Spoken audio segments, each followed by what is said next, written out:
Vous savez, depuis que les Dents de la Mer ont fait apparaître les grands blancs sur le grand écran, les requins et l'horreur vont de pair. Un peu comme le Texas et les tronçonneuses. Mais nous savons tous que les humains sont les animaux les plus dangereux de la planète. Ce capitaine de bateau complètement taré adore enlever des touristes et les transformer en chair à gros poissons. Mais cette fois-ci, il est en passe de rencontrer une adversaire à sa mesure. Peu importe le nombre de fois qu'elle tentera de s'échapper, il réussira toujours à la ramener dans ses filets. Mais ce petit poisson ne se laissera pas faire sans se battre. Je suis donc là pour vous expliquer les erreurs commises, ce que vous devriez faire, et comment battre le capitaine gros taré dans Dangerous Animals. Ces vacances sont sur le point de devenir mortelles. Par une journée ensoleillée quelque part sur la Gold Coast australienne, 2 touristes arrivent sur un quai à la recherche d'un peu d'aventure. Ils espèrent pouvoir faire de la plongée en cage avec les requins locaux, mais ce sera leur plus grosse erreur. Le capitaine arrive quelques minutes plus tard pour se présenter sous le nom de Tucker, et il demande au couple d'où ils viennent. Après ça, tout le monde monte à bord du grand bateau orange, et ils partent dans les eaux plus profondes. Mais ils ne se doutent pas que leur capitaine est un vrai psychopathe. En chemin, il leur raconte l'histoire d'une fois où il a survécu à l'attaque d'un grand requin blanc. Et il leur montre ses cicatrices en leur disant que ça a complètement changé sa vision de la vie. Quand vient enfin le moment de sauter à l'eau, Heather commence à paniquer en disant qu'elle a trop peur d'entrer dans l'eau. Pour les aider à se mettre en condition, Tucker décide de leur enseigner une très ancienne technique de relaxation. Mais en réalité, ils se mettent à chanter Baby Shark pour la faire rire. Convaincus tous les deux, ils entrent dans la cage et il les fait descendre sous la surface. C'est finalement une des plus belles expériences de leur vie. Alors que la plongée touche à sa fin, Tucker les aide à remonter à bord. Mais il sort tout à coup un couteau et poignarde Greg à la gorge avant de le jeter par-dessus bord pour que les requins puissent dévorer son corps. Et ce qu'il prépare pour Heather est encore pire que ça. Ok, je sais que ces deux-là cherchaient une expérience à couper le souffle, mais je crois pas que ce soit ce qu'ils avaient en tête. Ils avaient plein de raisons d'avoir peur, mais à vrai dire, entrer dans la cage aux requins n'en faisait pas partie. Dans la réalité, aucun décès n'a jamais été confirmé à la suite d'attaques de requins sur des plongeurs en cage. Il est donc plus probable pour vous d'être attaqué en faisant du surf, ce qui veut dire que la plongée en cage est un passe-temps beaucoup plus sûr. Mais il s'avère que le vrai prédateur ici, c'était Tucker depuis le début. Bon, au moment où ils se sont rencontrés pour la première fois, il leur a directement posé une série de questions qui semblaient inoffensives à première vue. Mais si vous êtes parano comme moi, vous auriez immédiatement remarqué ce qu'il faisait. En fait, dans les 2 premières minutes, il a appris qu'ils venaient tous les deux d'un pays étranger, qu'ils venaient de se rencontrer, et surtout que personne ne les attendait nulle part. Et donc, si on met tout ça bout à bout, il semble évident qu'il les considérait déjà comme des cibles potentielles. Maintenant, Tucker est peut-être un tueur détraqué, mais il leur a donné de très bons conseils. Dès qu'il a dit que personne ne savait où ils étaient, je me serais dit « Ah ouais, t'as raison, je vais envoyer un SMS à quelqu'un tout de suite ». Et ça aurait permis d'accomplir plusieurs choses.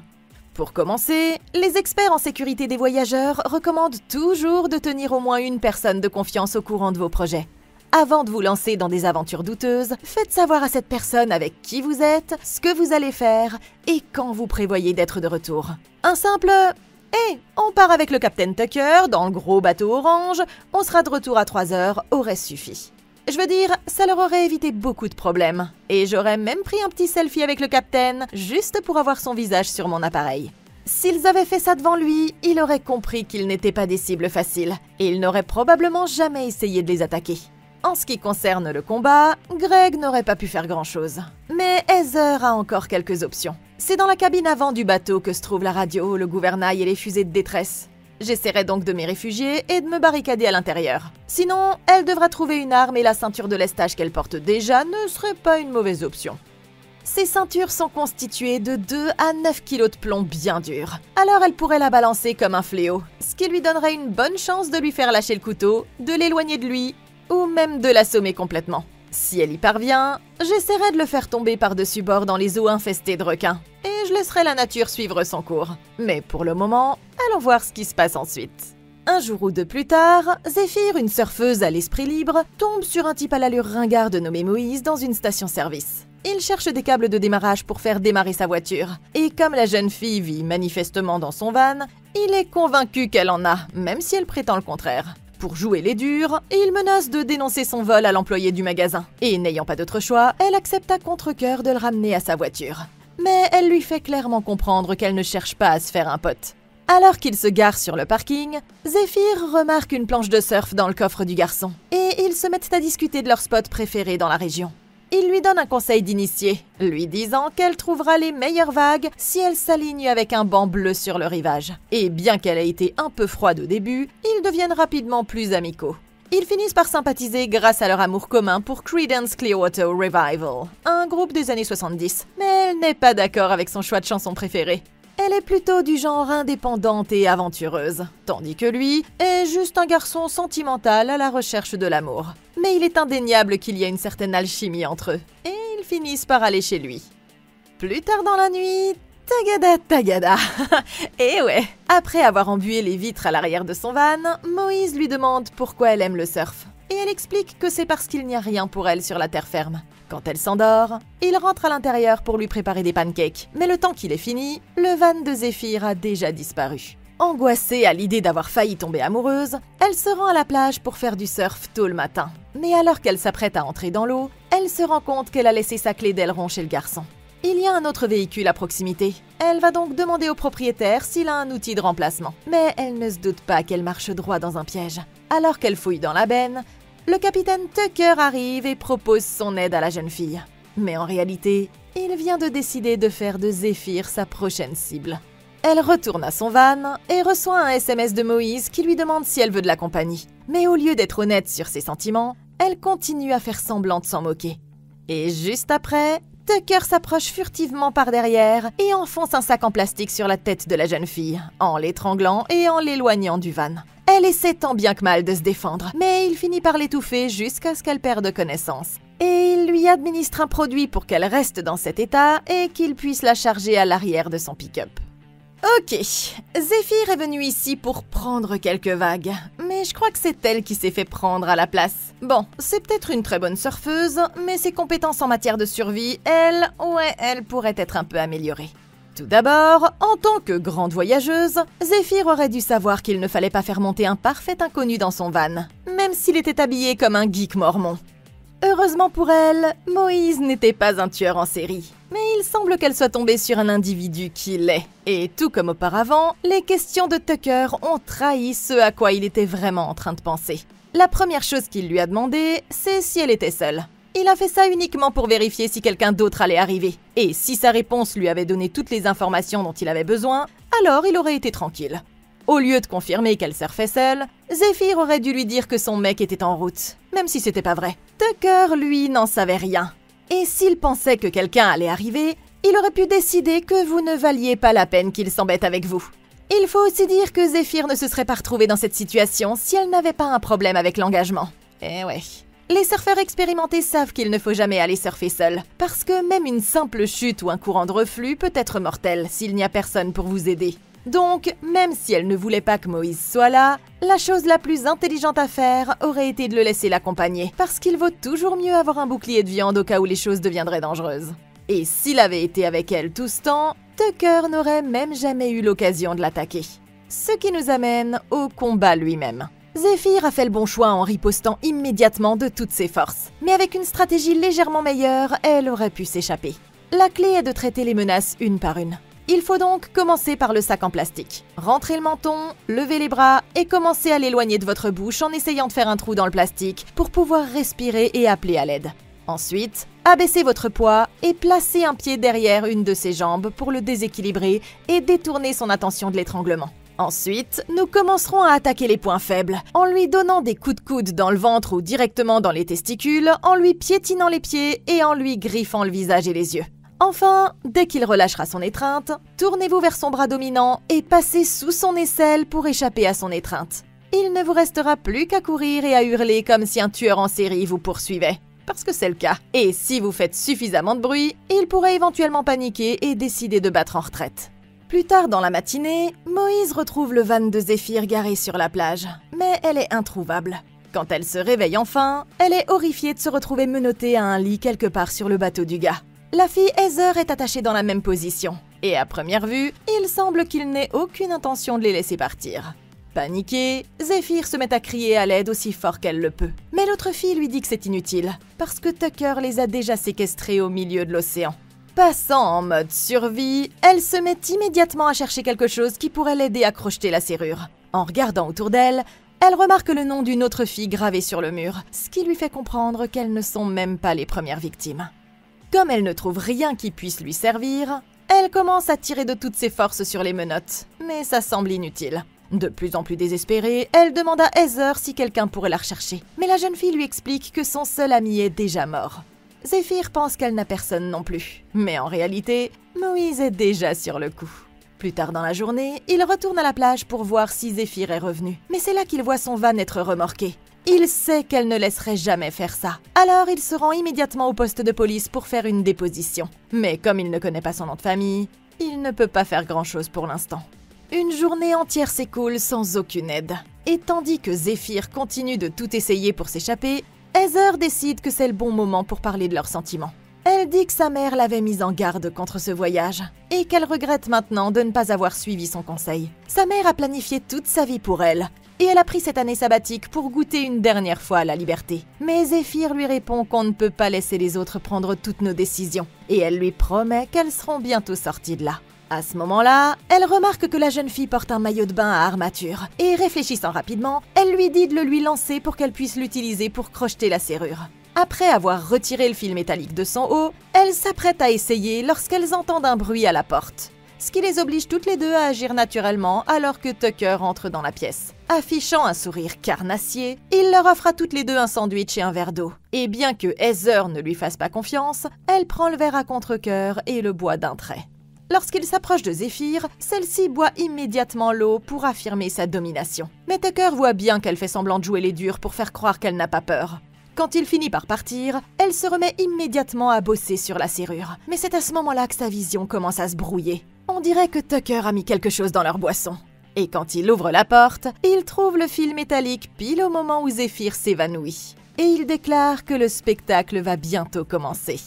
Ok, ça n'aurait pas pu être pire. Bon, écoutez, Zéphyr est en fait très compétente, tout bien considéré. Elle fait de son mieux, mais ça n'excuse pas le fait que ces deux-là n'auraient jamais dû se retrouver ici au départ. Donc, je déteste devoir vous le dire, les filles, mais on dirait que vous avez tout simplement merdé. Bon, je ne vais pas dire que tout ça est de leur faute, mais c'est à ça que leur vie a abouti, alors il serait peut-être bon qu'elles reconsidèrent leur décision. D'accord. Il n'y a rien de mal à vouloir profiter d'un petit moment de liberté, mais quand on a une famille qui se soucie vraiment de nous, on ne devrait jamais se mettre dans une situation où personne ne sait où on est. Et c'est exactement ce qu'a fait Heather. Je comprends, tout le monde veut être indépendant à 20 ans, mais elle doit se rappeler que si beaucoup de personnes âgées sont si ancrées dans leurs habitudes, c'est tout bonnement parce qu'elles ont réussi à vivre assez longtemps pour en arriver là. Et quand on y pense, une mère qui veut vous payer vos études de droit est en réalité une très bonne mère. C'est peut-être pas l'avenir que tu t'imaginais, mais ça, c'est un truc que tu aurais pu résoudre en thérapie, au lieu de te retrouver menotté à un matelas dégueulasse au fond du bateau d'un inconnu. Et puis, comment diable as-tu pu attendre aussi longtemps avant de te rendre compte que tu avais un antivol dans ton maillot de bain? Je veux dire, t'es sérieuse? Qu'est-ce que t'as fait pendant tout ce temps? Tu t'es contenté de regarder le plafond ou quoi? Oh, tu attendais que les Navy Seals débarquent et te sauvent la vie. Si elles s'en étaient rendues compte plus tôt, elles auraient pu partir il y a 3 heures déjà. Mais maintenant que Tucker les a pris en flagrant délit, elles n'auront peut-être plus jamais cette chance. Quant à Zéphyr, elle a été flouée par le système des familles d'accueil et a dû se débrouiller seule toute sa vie. Il est donc tout à fait compréhensible qu'elle préfère voler de ses propres ailes. Mais même quand un garçon gentil comme Moïse est arrivé et a essayé de lui offrir un peu de compagnie, elle l'a immédiatement repoussé parce qu'elle était effrayée par ses propres émotions. Qu'est-ce qui est plus effrayant que de tomber amoureuse? Un tueur en série! Du coup, avec le recul, rester pour manger des pancakes n'aurait peut-être pas été si mal après tout. Comme je l'ai dit, je ne blâme aucune d'entre elles pour ce qui s'est passé. Mais le fait est qu'elles avaient toutes les deux des personnes qui auraient pu ou dû être à leur recherche. Et ce sont leurs propres actions qui ont fait d'elles des cibles idéales. Et donc, quand ça arrive, il n'y a qu'une seule chose à dire. Désolée les filles, mais vous avez merdé. À son réveil, Zéphyr se retrouve menotté au siège de combat à l'arrière du bateau de cet homme, tandis que Heather est attachée à une sorte de harnais à quelques mètres de là. Lorsque Tucker allume les projecteurs, elle remarque qu'il y a une caméra braquée sur l'eau, mais rien n'aurait pu la préparer à ce qui va se passer ensuite. Prenant son temps, l'homme révèle qu'il l'observait depuis un certain temps et qu'il espérait avoir un jour la chance de l'attraper en personne. Il est maintenant temps de pêcher et de couper une mèche de cheveux de la jeune fille. Il réveille Heather et lui retire les menottes. Il se dirige vers les commandes et explique que c'est dans notre nature d'avoir peur des requins. Alors il va maintenant leur montrer ce qu'est la véritable peur. Sur ces mots, il met la grue en marche et soulève Heather dans les airs, la faisant pivoter jusqu'à ce qu'elle se retrouve suspendue au-dessus de l'eau noire comme de l'encre. Il explique que le tourisme a conduit les requins à associer son bateau à de la nourriture. Et même s'ils ne veulent pas vraiment attaquer les gens, des accidents peuvent parfois se produire. Tout à coup, il commence à descendre la jeune fille de plus en plus près de la surface, jusqu'à ce qu'il s'arrête enfin lorsqu'Heather flotte à mi-hauteur dans l'eau infestée de requins. Terrifiée, elle lève les yeux vers Zéphyr avec une expression paniquée sur le visage, quand soudain, elle est violemment frappée sur le côté par un des énormes requins. Et la jeune fille meurt d'hémorragie alors que sa jambe sectionnée coule sous la surface. Satisfait, Tucker tourne la caméra vers Zéphyr pour filmer sa réaction. Et il lui dit que demain soir, ce sera son tour de briller avec les requins. Une fois de retour dans la chambre, Zéphyr commence à graver leurs 2 noms sur le mur, au cas où elle ne s'en sortirait pas vivante non plus. Pendant ce temps, le capitaine Tucker est à l'étage et passe le meilleur moment de sa vie. Il fabrique un leurre en accrochant les cheveux de la jeune fille sur un hameçon, et il attache le tout à la boîte contenant la cassette de sa mort. Puis, il la porte dans une armoire verrouillée où il conserve tous ses trophées. En bas, Zéphyr se rend compte que le mur a été repeint, révélant ainsi qu'il a déjà fait ça des dizaines de fois. Désespérée de s'échapper, elle recommence à tirer sur les menottes de toutes ses forces. Mais quoi qu'elle fasse, il semble absolument impossible qu'elle puisse sortir d'ici.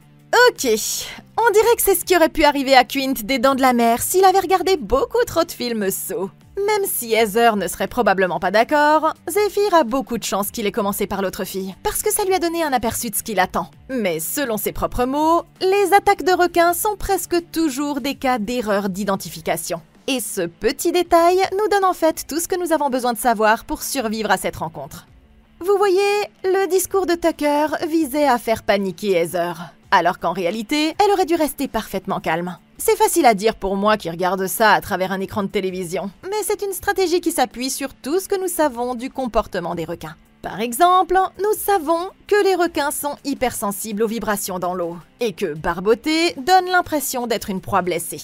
La première chose à faire est donc de garder les membres près du corps et de rester parfaitement immobile. Elle devra résister à l'envie de crier, parce que paniquer ne fera qu'attirer davantage de requins vers elle. La clé est plutôt de contrôler sa respiration et de se rappeler qu'elle peut survivre à cette situation si elle fait preuve du bon état d'esprit. Au lieu de détourner le regard, elle devra garder les yeux fixés sur les requins et rester pleinement consciente de son environnement. Les requins sont des prédateurs qui tentent des embuscades, ce qui signifie que détourner le regard est un signe de vulnérabilité. Par conséquent, les regarder fixement dans les yeux montrera que vous ne serez pas une proie facile.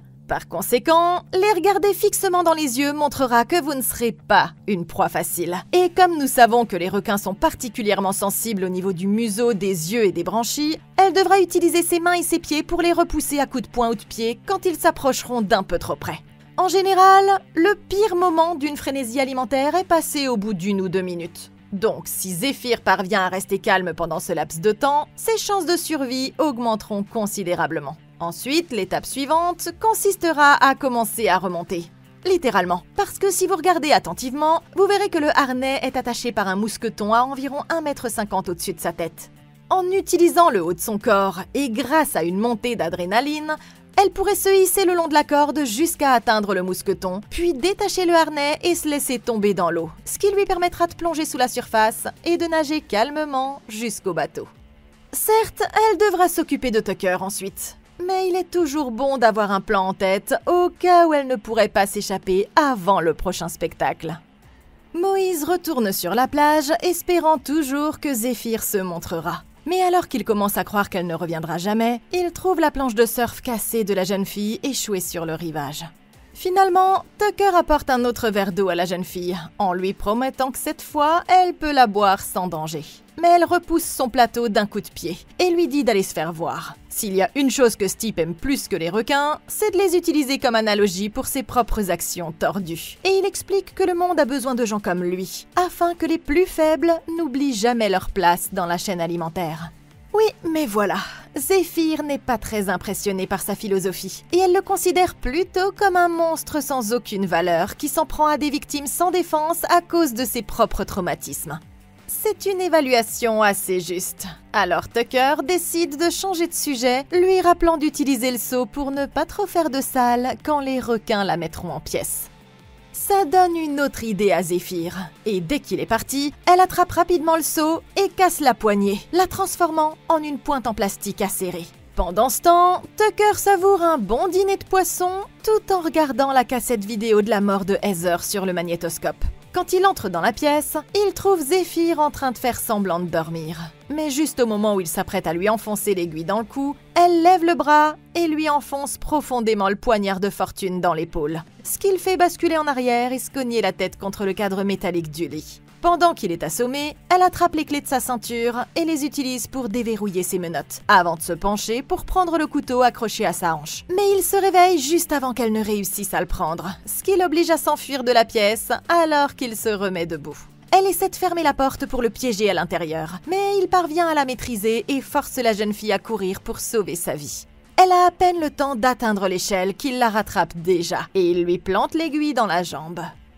Même si elle parvient à le repousser d'un coup de pied, les sédatifs sont déjà entrés dans son système. Et quand elle arrive à la radio, elle est déjà touchée par le syndrome crépusculaire. C'est alors qu'elle aperçoit un bateau festif qui dérive à l'horizon. Mais la musique est beaucoup trop forte pour que qui que ce soit puisse entendre ses cris. Tucker se rapproche, mais il s'arrête net quand elle attrape sa caméra. Et elle la jette par-dessus bord, ce qui le distrait suffisamment longtemps pour qu'elle puisse se jeter à l'eau aussi. Elle commence à nager vers l'autre bateau, mais malheureusement, elle ne va pas très loin avant que les sédatifs ne fassent effet. Et Tucker la ramène vers le bateau avec un crochet de sauvetage au moment même où elle commençait à couler sous les vagues. Ok, c'était plutôt impressionnant, et je dois l'avouer, je suis impressionnée. Elle n'a peut-être pas réussi à s'échapper cette fois-ci, mais elle mérite 20 sur 20 pour ses efforts. Et avec quelques petites modifications à son plan, elle aurait pu s'en sortir. Commençons par les menottes, d'accord ? Parce que pouvoir bouger librement rendrait les choses beaucoup plus faciles. Après que Tucker l'ait surprise avec de quoi crocheter la serrure, cette option ne semble plus envisageable. La prochaine chose à faire est donc d'essayer de casser les menottes elles-mêmes. Mais ces chaînes sont conçues pour résister à une traction directe. Cependant, si vous enroulez la chaîne étroitement autour d'un point d'ancrage fixe, vous pourriez convertir cette force de traction en une forte contrainte et appliquer une pression latérale sur la chaîne à la place.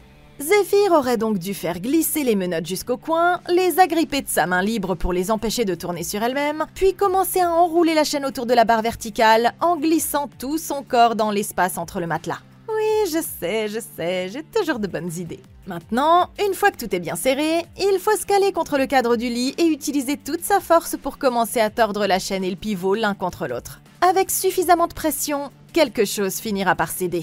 Cela dit, c'est sa décision suivante qui a tout fait basculer. Son premier réflexe a été d'attraper les clés, mais se libérer des menottes n'a d'intérêt que si le reste du bateau est également sûr. Alors, au lieu de prendre les clés puis le couteau, pourquoi ne pas prendre d'abord le couteau et achever le gars ? Autrement, elle aurait aussi pu prendre la seringue et la lui enfoncer dans le corps, ce qui lui aurait donné le temps de le menotter à l'autre lit avant qu'il ne se réveille. En tout cas, une fois qu'il lui a injecté les sédatifs dans la jambe, elle savait qu'elle n'avait que quelques minutes avant qu'il ne fasse effet. Sauter dans l'eau était donc courageux, mais ça n'aurait jamais pu fonctionner. Au lieu de ça, la meilleure chose à faire aurait été de prendre une des fusées de détresse et de la lancer juste avant de perdre connaissance. Et avec un peu de chance, elle se serait réveillée sur la terre ferme et aurait eu du chocolat chaud et une couverture. Sur le rivage, Moïse parvient enfin à convaincre la police de fouiller la zone. Mais à ce moment-là, Zéphyr a déjà disparu sans laisser de traces. Il a alors une idée et ouvre une application sur son téléphone qui diffuse en direct les images des vagues. Je savais même pas qu'il existait des applications comme celle-là. C'est plutôt cool. Il commence alors à passer en revue les images à la recherche d'indices potentiels. Effectivement, il repère le van de Zéphyr se dirigeant vers la plage quelques jours plus tôt. Et le seul autre véhicule dans les environs est celui de Tucker, ce qui le mène directement au quai où l'homme garde son bateau. Pendant ce temps, Zéphyr est toujours menottée au lit lorsqu'elle entend le bateau accoster. Mais elle n'a aucun moyen d'appeler à l'aide. Tucker monte dans son pick-up et se précipite vers le magasin de seconde main le plus proche à la recherche d'une nouvelle caméra. Mais alors qu'il est coincé dans les embouteillages en revenant de la ville, Moïse arrive le premier au quai et monte à bord du bateau.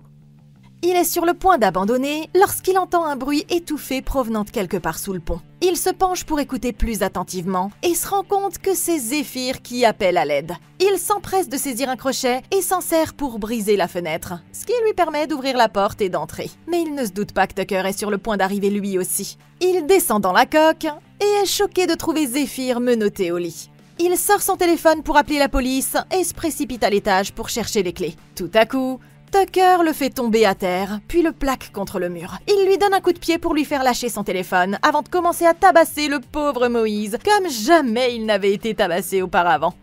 À la dernière seconde, Moïse saisit son sac provenant du magasin d'occasion et il frappe Tucker au visage, ce qui l'étourdit suffisamment longtemps pour lui permettre de s'emparer de son arme et de commencer à l'étrangler avec le manche. Il semble sur le point de remporter le combat, mais alors que Tucker semble condamné, son voisin agaçant, Dave, assomme Moïse avec une batte de cricket, pensant que c'est lui qui a attaqué le capitaine. À ce moment-là, Dave entend Zéphyr appeler à l'aide depuis le sous-sol, mais Tucker se relève et enfonce le crochet dans le crâne de l'homme. Inquiète, Zéphyr est horrifié de voir que son ravisseur a remporté le combat. Et après s'être assuré que personne d'autre n'a entendu la bagarre, il s'éloigne du quai et repart en pleine mer. Quand Moïse se réveille enfin, il se retrouve menotté au lit en face de Zéphyr et s'excuse d'avoir gâché son occasion de la faire sortir de là. Elle le remercie malgré tout. Et il est désormais impossible de savoir s'ils parviendront à s'échapper. Mais c'est à ce moment-là qu'ils entendent Tucker couper le moteur. Ok, le plan de sauvetage a peut-être échoué, mais je vais vous dire une chose. J'engagerai sans hésiter ce garçon comme agent immobilier. Moïse a résolu l'affaire à lui tout seul, et il a réussi à vaincre le ravisseur à 1 contre 1. Donc si Zéphyr ne lui répond toujours pas, même après tout ça, je ne vois pas ce qu'il faudrait faire de plus. Cela dit, il a commis quelques erreurs cruciales, et avec quelques petits changements dans le plan, les choses auraient pu se passer beaucoup mieux. Tout d'abord, son idée de vérifier la diffusion en direct était incroyablement intelligente. Et c'est exactement le genre de réflexion que nous apprécions ici sur la chaîne. Mais une fois arrivé au port, il a fait preuve de négligence. La règle numéro 1 de toute opération de sauvetage est « ne devenez pas une deuxième victime ». Par conséquent, si vous êtes seul et que vous trouvez quelqu'un en danger, la chose la plus importante à faire est d'appeler des secours avant de pénétrer dans la zone dangereuse. Il ne s'agit pas simplement d'être parano, c'est un principe réel utilisé par les forces de l'ordre et les équipes de recherche et de sauvetage. Chaque fois que les équipes doivent intervenir dans un lieu dangereux, elles ne le font jamais seules sans avoir préalablement appelé les renforts. Dès qu'il a entendu Zéphyr appeler à l'aide, Moïse aurait donc dû prévenir la police sans tarder avant même de pénétrer dans le navire. Le fait qu'il ait entendu des cris constituait un motif valable suffisant pour déclencher une intervention d'urgence. Ainsi, même s'il était seul, il aurait au moins su que des renforts étaient en route. Bien sûr, prendre une arme était également une décision judicieuse. Mais remonter aveuglément à l'étage alors que Tucker pouvait arriver à tout moment était une autre grave erreur. On aurait pu penser qu'il n'y avait pas de temps à perdre. Mais après avoir trouvé Zéphyr, la première chose qu'il aurait dû faire était de prendre une grande inspiration pour se débarrasser de sa vision tunnel. N'oubliez pas que Tucker attrape toujours ses victimes à un moment où elles ne peuvent pas se défendre. Mais si vous êtes armé et libre de vos mouvements, vous n'êtes pas piégé dans ce bateau avec lui. C'est lui qui est piégé sur ce bateau avec vous. Au lieu de vous précipiter, l'objectif est donc de prendre votre temps et d'agir de manière méthodique. De cette façon, c'est vous qui prendrez Tucker par surprise, et non l'inverse. Et chaque fois qu'il s'approchait d'une échelle ou d'une porte, il aurait dû s'arrêter pour écouter et vérifier les coins.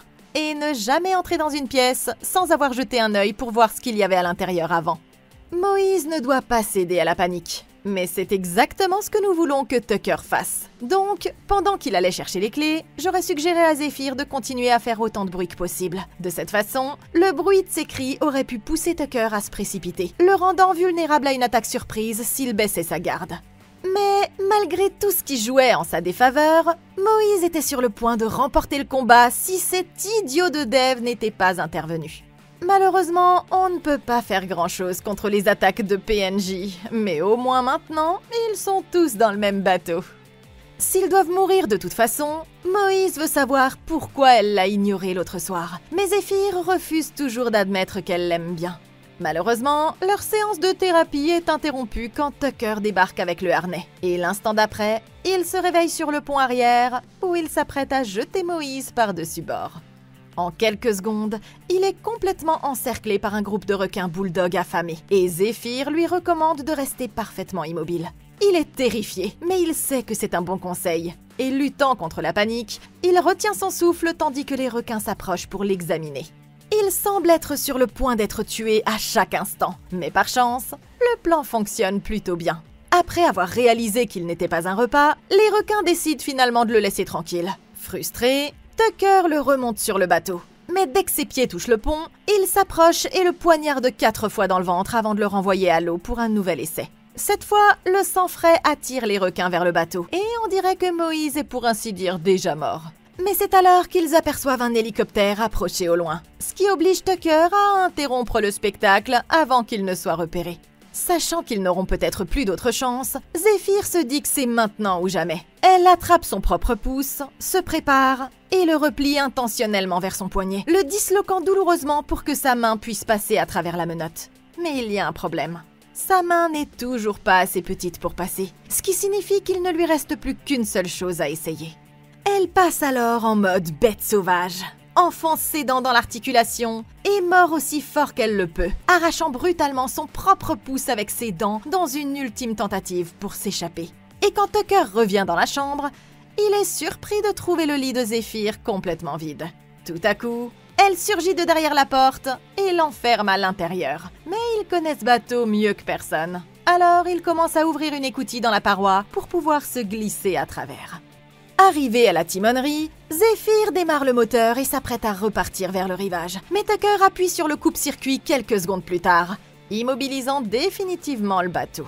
Elle regarde par la fenêtre et aperçoit une fête sur la plage au loin. Elle attrape une fusée éclairante pour attirer leur attention. Mais quand elle se retourne, elle surprend Tucker en train de se faufiler derrière elle, ce qui la force à lancer la fusée directement sur sa poitrine. Cette action l'étourdit suffisamment longtemps pour que Zéphyr puisse s'enfermer dans la cuisine. Et elle repère cette fois une fenêtre au-dessus de sa tête. Elle casse la vitre avec une poêle à frire et commence à essayer de se hisser. Mais Tucker lui attrape les jambes et la ramène dans la pièce.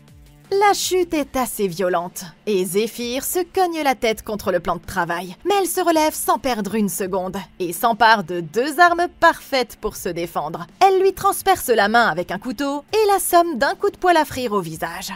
Elle a déjà disparu quand Tucker se remet sur pied, et quand il allume les projecteurs, il l'aperçoit dans l'eau alors qu'elle tente de nager jusqu'au rivage. Avec les dernières forces qui lui restent, elle parvient à atteindre la plage où elle entend de la musique qui provient de l'autre côté des arbres. Mais Tucker la rattrape et la plaque au sol dans le sable avant qu'elle ne réussisse à alerter des secours. Après être arrivée jusqu'ici, elle n'est pas prête à abandonner si facilement. Mais malgré tous ses efforts, Tucker est bien trop fort pour elle et elle finit par perdre connaissance alors que lui la traîne une dernière fois jusqu'au bateau. Ok, bon.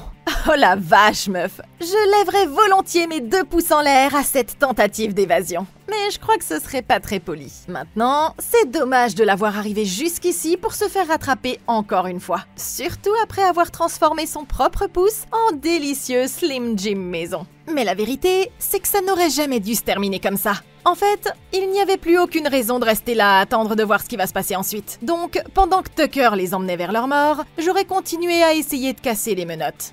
Moïse ne pourra pas soulever de charge lourde. Mais pendant que Zéphyr retournait à la torsion de la chaise, il aurait pu secouer les menottes d'avant en arrière pour tester la solidité de la goupille. C'est la partie où les 2 bras courbés se rejoignent. Et c'est un point de faiblesse courant sur les menottes trop utilisées.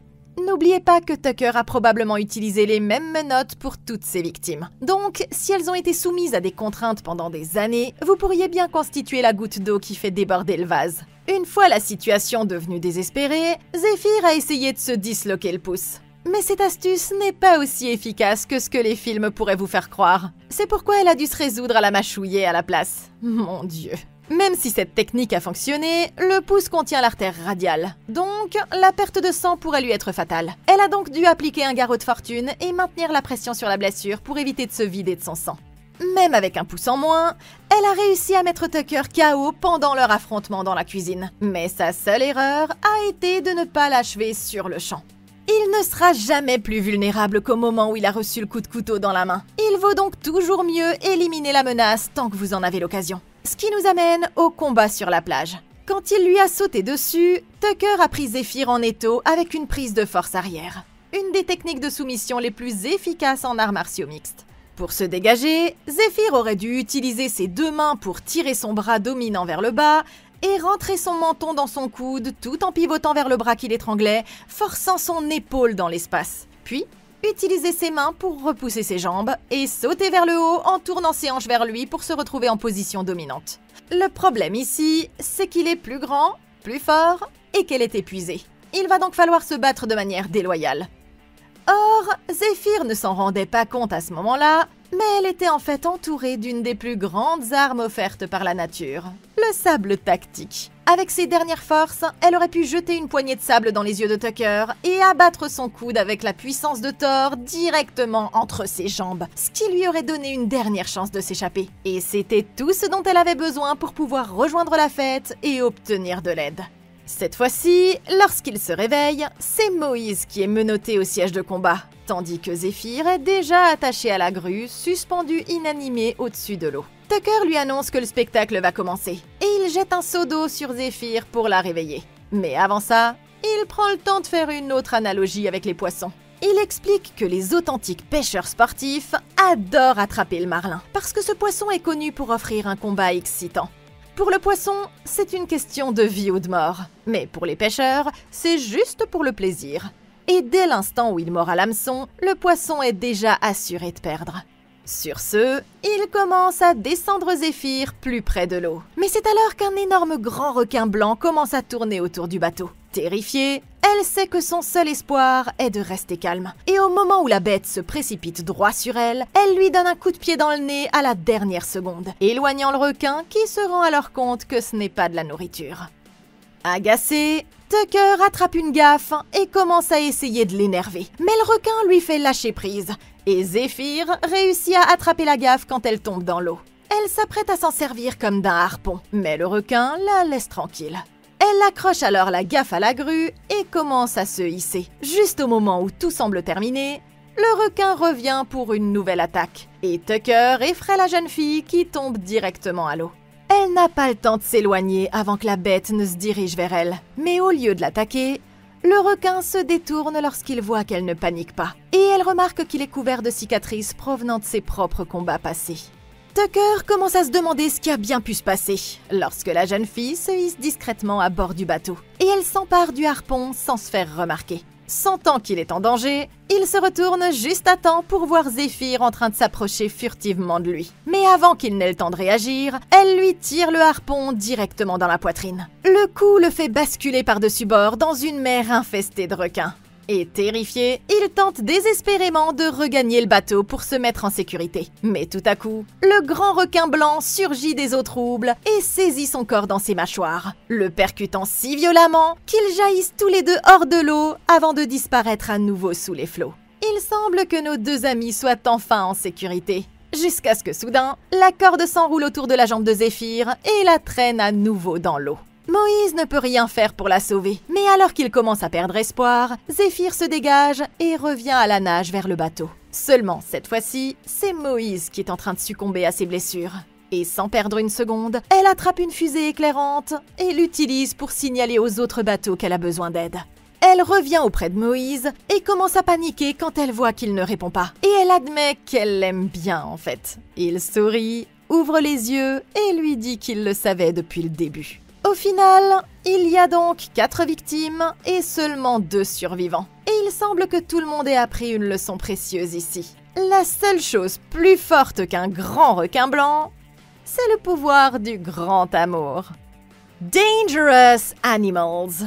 Et comme on est proche de l'été, on adore les bons films sur les requins. C'était vraiment comme si Quint avait regardé beaucoup trop de films Saw après avoir vu Les Dents de la Mer. Je trouve qu'ils ont vraiment fait du bon boulot. Les effets étaient cool, le jeu des acteurs était cool, le rythme était cool. Bravo à l'équipe qui a réalisé ce film. Mais n'hésitez pas à me dire dans les commentaires si vous auriez fait les choses différemment. Merci beaucoup d'avoir regardé. Laissez un like, abonnez-vous et consultez la playlist de Comment Battre pour plus de vidéos comme celle-ci. Je suis là pour vous. Nous, on se retrouve dans la prochaine vidéo. Et d'ici là, passez une excellente journée!